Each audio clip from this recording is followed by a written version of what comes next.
computer. Recording is in progress, everyone. Sorry about that.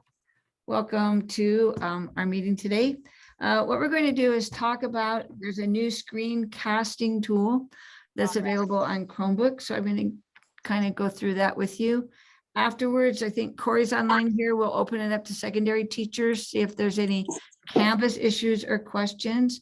And then Carolyn mentioned that she has some Amira questions. We'll stay on after that for the elementary teachers to see if there's anything specific for the elementary trainers. So right now I'm going to share my screen. Hopefully,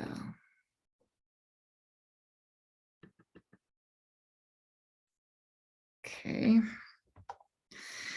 This is a new tool. Can everyone see that? This is introducing Google Screencast for Chrome OS. Is that what you're seeing? Thank you.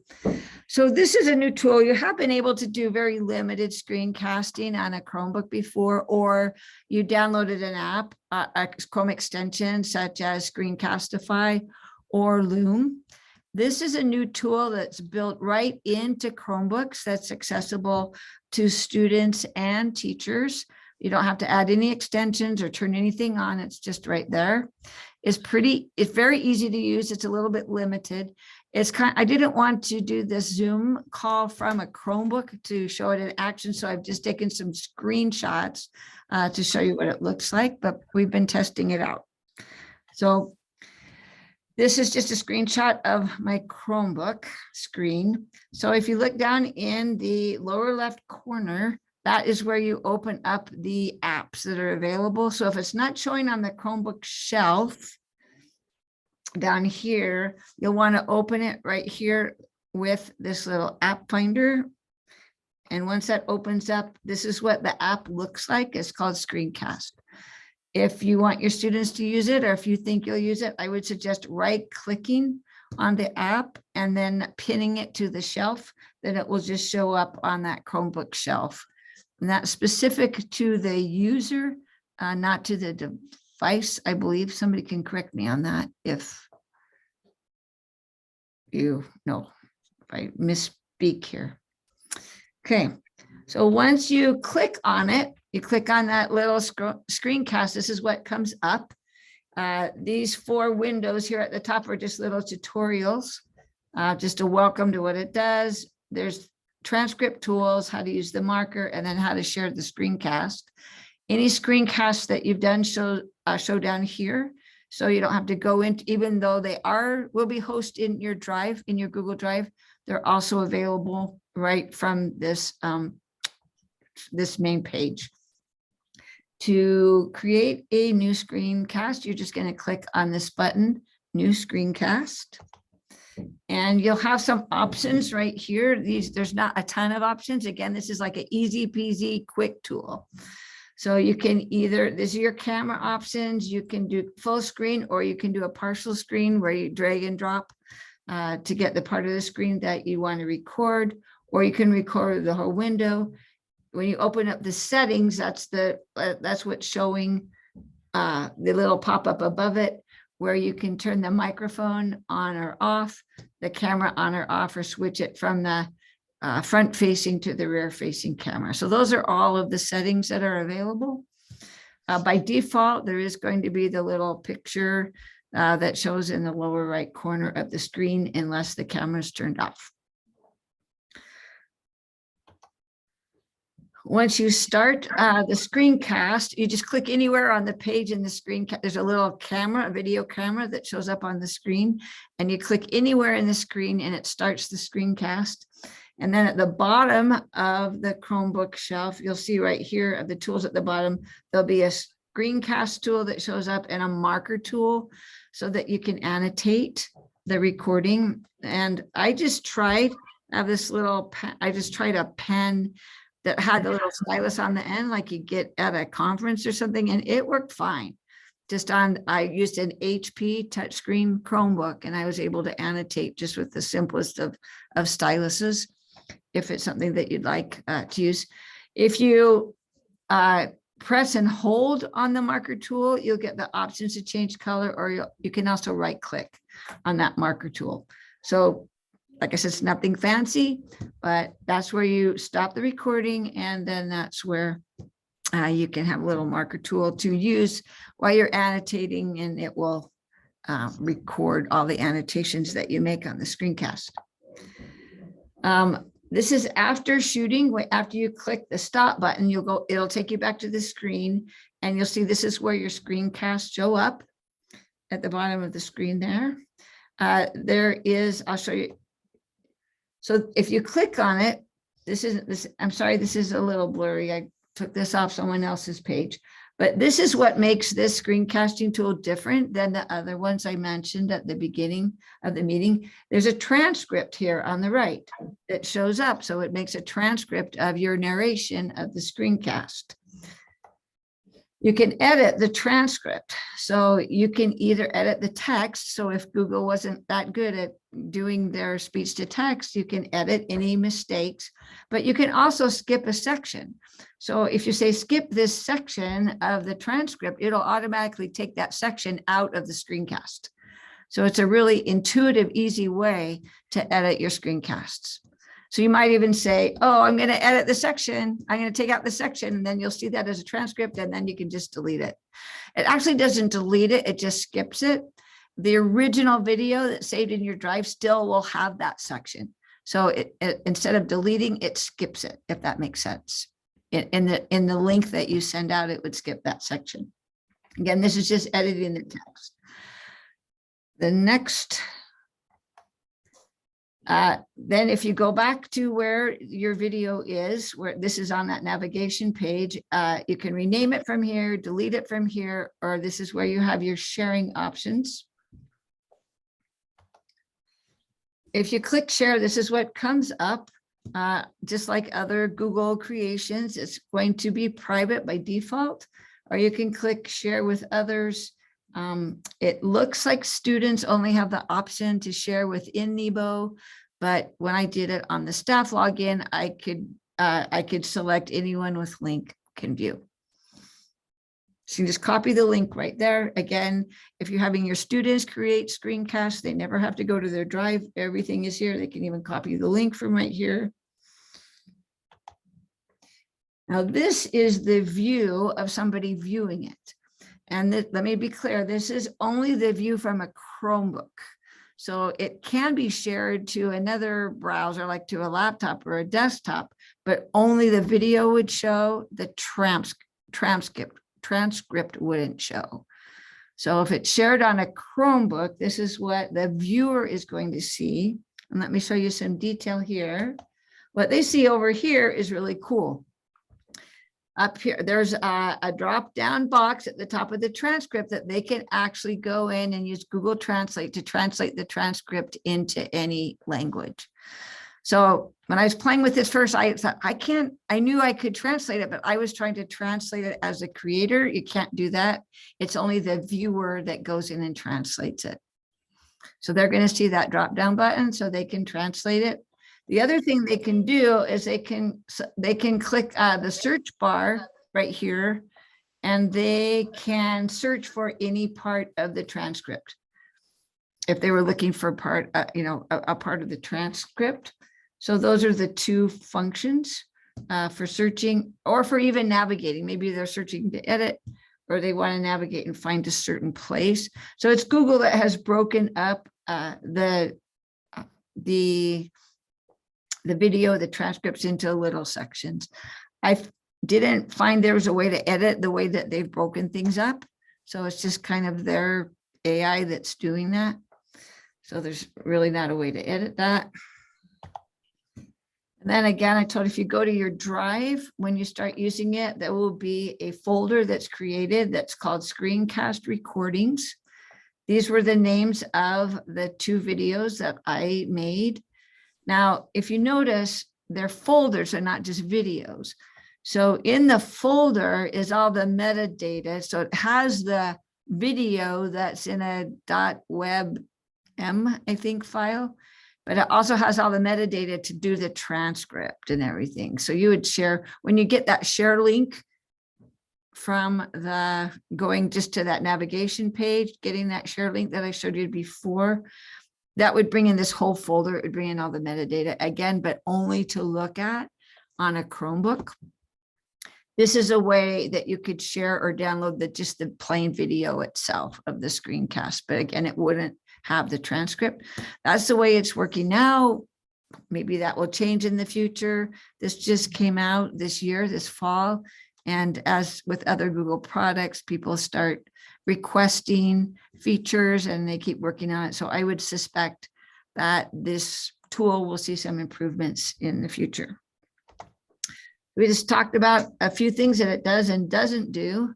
The benefits would be that it's super easy for recording or viewing, no extensions to add or to manage, everything you do right from the Chromebook screen. The transcript is super, useful for navigating through the screencast, for searching and for translating. And then again, the video editing is not with a video editor, but with simply skipping sections in the transcript. So you can just delete that, skip that section, and then that's deleted from the video. And it's like I said before, it's built in the Chrome operating system. There's no added extensions. We didn't have to turn it on from a district. I've logged in as a student, logged in as multiple people, and it's there for everybody. So room for improvement. Like I said, it's restricted to Chromebooks for the creation right now. The video itself is viewable on other devices, but only the video without the transcription, the transcript. And the video editor is the only way you can edit it is just by skipping parts of the transcript. There's no other editor there. You'd have to download it, upload it to, another editor, YouTube, something like that. So it's different from Screencastify and Loom in that way. By the way, you may have noticed Screencastify did just barely start their new pricing structure. I don't know if any of you got any emails. So now I think that they increased the size of the video instead from 5 minutes on the free accounts from 5 minutes to, I believe, 30 minutes, but only 10 videos. Free account users can only create 10 videos on Screencastify. That doesn't count any existing videos. So like if you already have those videos on Screencastify, it won't do anything with those. And it's pretty pricey, the subscription. So just Loom is still free for teachers and is still a good tool. It's not like this is just another option. So what do you think? Pam, is there a limit for time on the size of these? You know what? That's a good question, and I need to look into that. I haven't found one yet. Okay. But that's a really good question. I'm going to write that down. See if I can get you the answer. I'm going to stop sharing my screen if I can figure out how to use. There we go. Okay. Other questions? What do you think? Do you think that's something that either you or your students might use? I do see it. Okay, I just looking at chat, Myra, it's not available on desktop computers. Oh, good.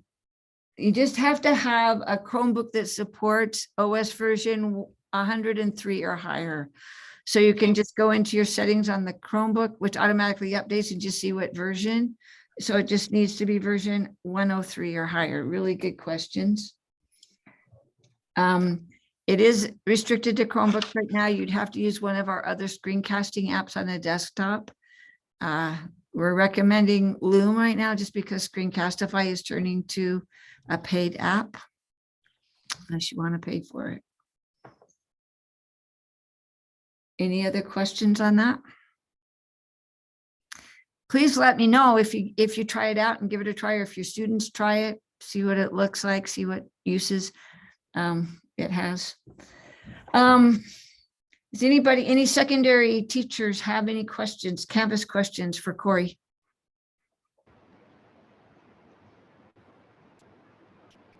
You can unmute or you can put it in the chat. Corey, do you have any updates to share? I don't Things are going smoothly? Okay. know, but No? they're out of our control. This concurrent enrollment, non-concurrent enrollment thing is a nightmare. Oh, Beg the registrars to create those classes before school starts. Please, please, please, please. are they not working with grade pass back? Is that the issue? Well, when they create them later, yeah, they're losing students, and some registrars don't know what they're doing, and it's nightmarish season. Are any of you secondary teachers dealing with that at your schools with concurrent enrollment? I guess down at the middle schools, maybe a high school issue. Okay. We're just going to stay on a little bit to talk about Amira with the elementary Sorry, teachers. I have one question yeah. about Infinite Campus. Okay. When you first logged in this year, you had to put in, let me see, what did they call it? I'm sorry, I'm switching to my campus to see it. A category. You had to put in a category. Yes. What category should that be? Because once you put one in, it stays there the rest of the time. Well, you need to have one by default, but they're going to fix it next year so that your categories roll over from the current year and you can start from there and make any changes if you need to. Otherwise, that way you don't have to put in all the categories again next year. Right. Well, how do you put another category in? Because like right now, everything's under 3-digit place value assessment because like in that category, even reading, because I can't change the category. Do you want to make an additional category then? So how do you do that?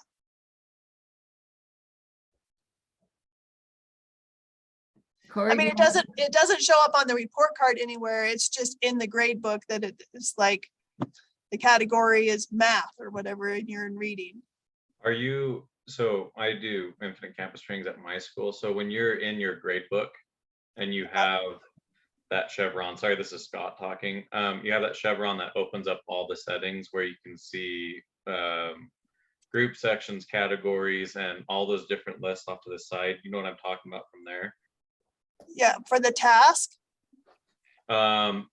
No, just on Infinite Campus. In fact, I can. Scott, do you want to share your screen? Sure. Let me just get on really quick. Okay. Somebody else can answer another question. This might take me a second. I'm on my wife's computer because mine died. Dave said it's in the gradebook settings. Yeah, I'm gonna pull that up and we'll just do it really quick.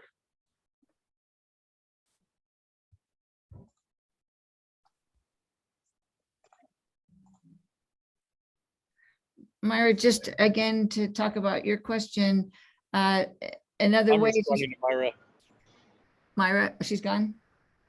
You have one from Myra? Yeah, she was talking, I answered it a little bit, but one way to check and just see if your Chrome, like, just make sure your Chromebooks are updated and just look in the apps there. You can go back and look at the beginning of my video, and if it's not showing up in the Chromebook apps, then it's not, your Chromebooks are too old to support it. Okay. Okay. I do have one for Corey though, sorry. Oh. But you can just answer that in the chat if you want to, Corey, since this other question's gone to the group. Okay, Carrie Lynn, I have that ready. Are you guys okay if I share the screen? Yeah, go ahead and share the screen. That's great. Okay. So this all looks familiar. We're okay with this. Yes. Okay, and then what we're doing is right here. Opening up the settings. Yeah. And then we're gonna go to categories right here. We're gonna click on that, and then you can, let me move my, I have your guys' faces there. We can go to add. And then you can create your own categories. You can name them, put their weight. Like for example, at my school, we have two sections, more or less, they're like working class versus actual assessments. And so our assessments, I'm an art teachers, ours are worth 70% of their grade. And so you put weight 70 out of 100 and so on.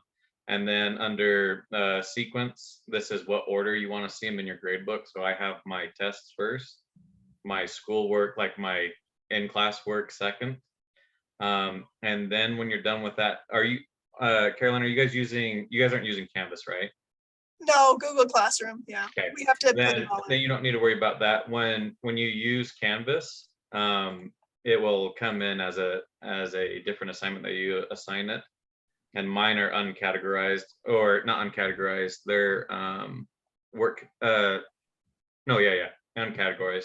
And then when that happens, then I'll change them to a different category so that the grading scale is correct. Perfect. I will try to do that. Thank you. Yeah. And Scott, if I can't get it, can I reach out to you? Yeah, And- absolutely. And just make absolutely. sure, if you're waiting, just make sure that the total weight is 100%. Yes. Right. And then the other thing to check under category, sorry, I just had a couple teachers have these issues. I forgot about this. Let me just show you really quick. Default multiplier. Some people set these to 0. I don't know why that's come in a bit this year. Make sure that default multiplier is 1, otherwise it will negate any scores that come in. Because it multiplies them that's by fine. 0. Is that Yeah. what you're saying? And ours, we're a standards-based class, and all of our points are out of 4 points. So we just put that there so it knows that it's gonna do that anyways.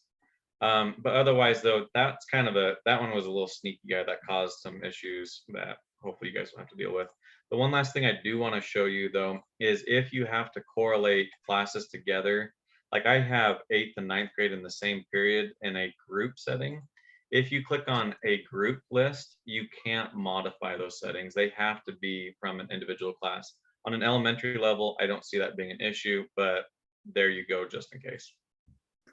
Thank you very much, Scott. Anyone have anything to add to that? Oh, this is Doug Lai. Can you hear me? Yeah.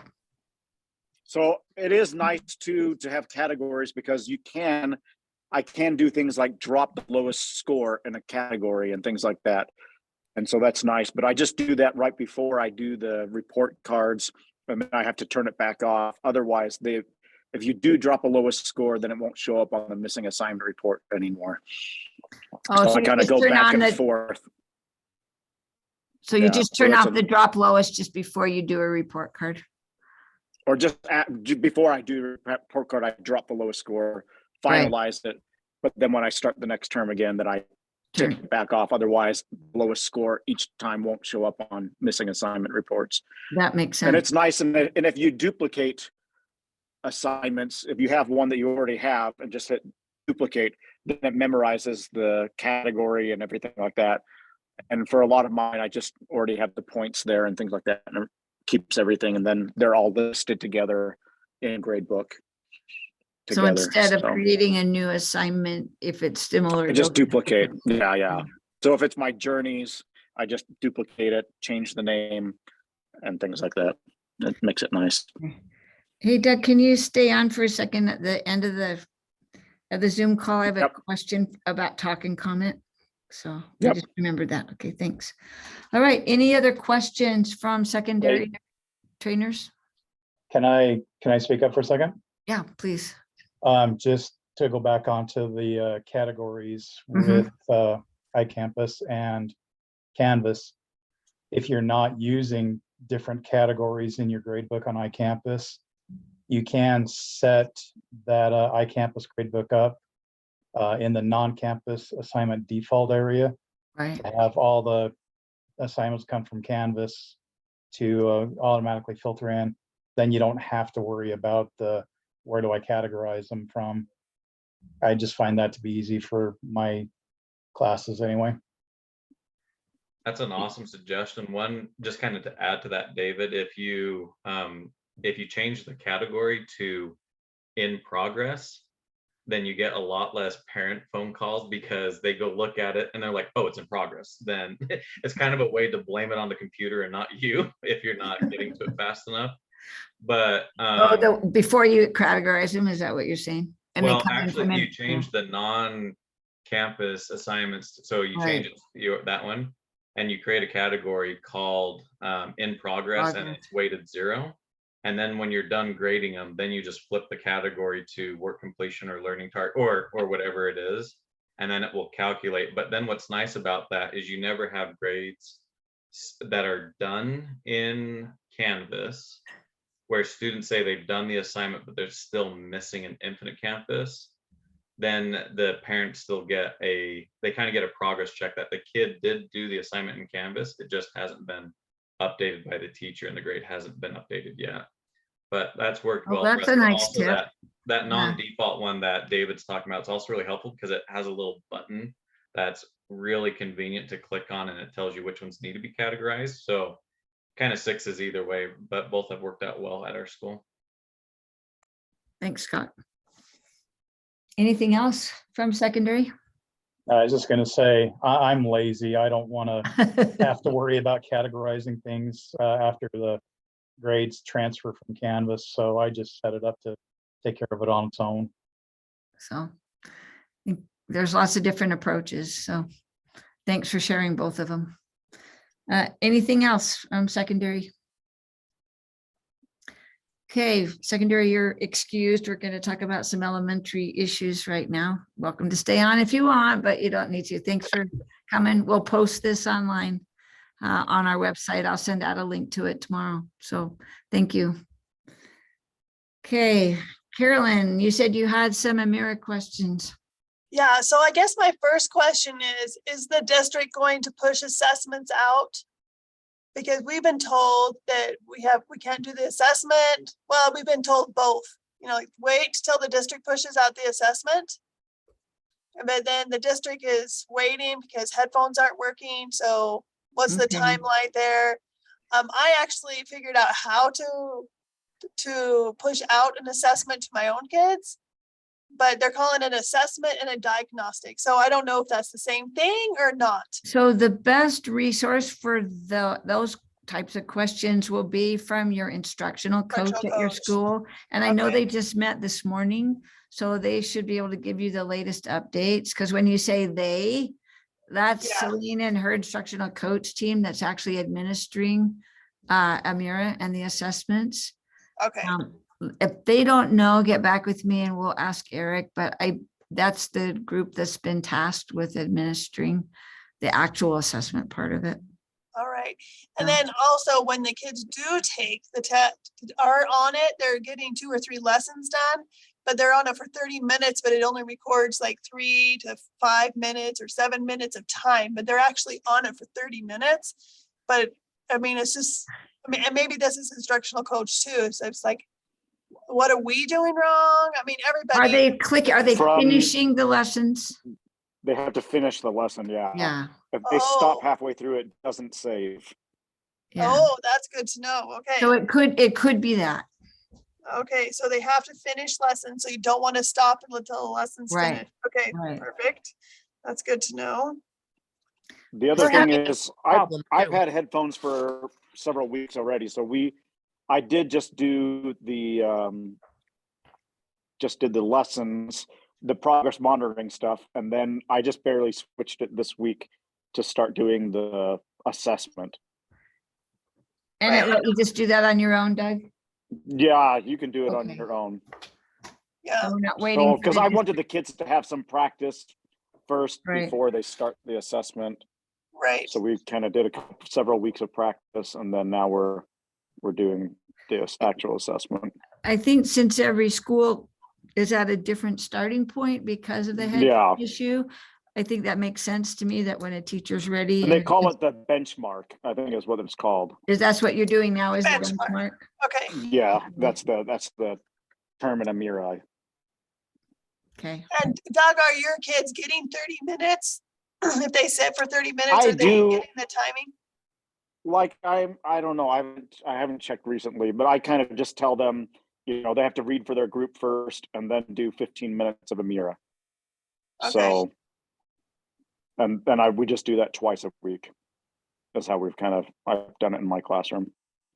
Yeah, my kids are on it for half an hour and it's just recording like Just once.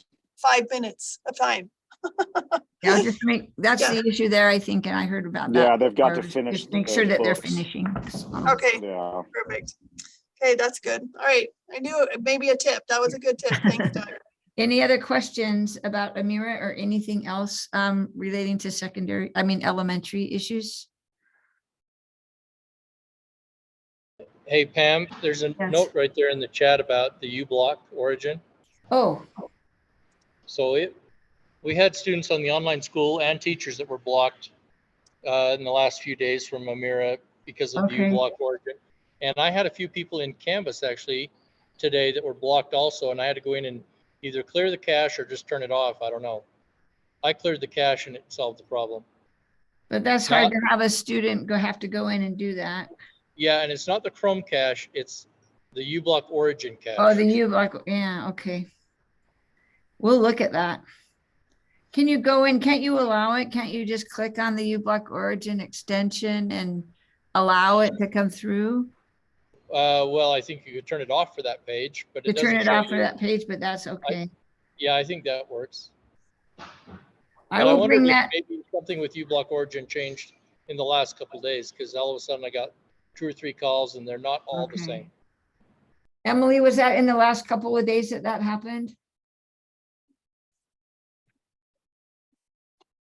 It's not a matter, so it's uBlock origin is different than our content keeper. So it's not really our web filter. It's this, the uBlock origin is different, right, Corey? It's not the same thing. Yeah, I don't know why we still have it. So let me talk to Don about that and I will, yeah, we shouldn't have to have students having to have to go through and figure that out, how to work around it. So especially younger students. Thank you. Great. Okay. Any other questions? I will send these answers out to the group when we get them answered. So, all right, any other issues? I think that does it for our meeting today then. Thank you all for coming. I'll post this online, and Doug, if you wouldn't mind staying on for a second, that'll be great. Great, thank you. Thanks for coming. Have a good night. Thank you.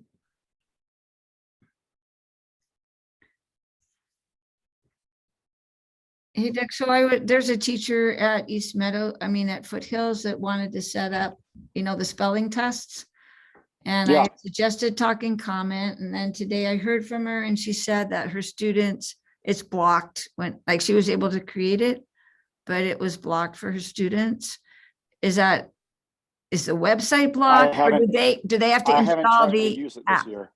They have to install the extension. Okay, then that's it. I just need to, So I then just need that's to one okay that the just needs extension. to- I just need to Yeah, whitelist you the just probably have to, extension and that should work. yeah, that Okay, would be my guess. I knew you might have a quick answer before I went and tried everything out, so that'll be Yeah, it. yeah. I'll go in right now and install that, so. Yeah, mean, I haven't used allow it this year. install. I'm just not, I'm not using it this year. Okay. So I'm just kind of done doing extra stuff online for kids that are gone. Took the That- test and yeah. get it back. So that was mainly for kids that, yeah, weren't there. COVID and stuff like that, yeah. Yeah, so, no, I get you. Okay, that's all I needed to know. I'll Okay. probably try to talk to Don tomorrow and I'll show him your Chromebook issue. I just Yeah. haven't seen him since you mentioned that last week, so No problem. he's the one that manages the Chromebooks and the permissions and stuff, so. Yep. Okay, have a good night. Thank you. Thanks. Okay, bye.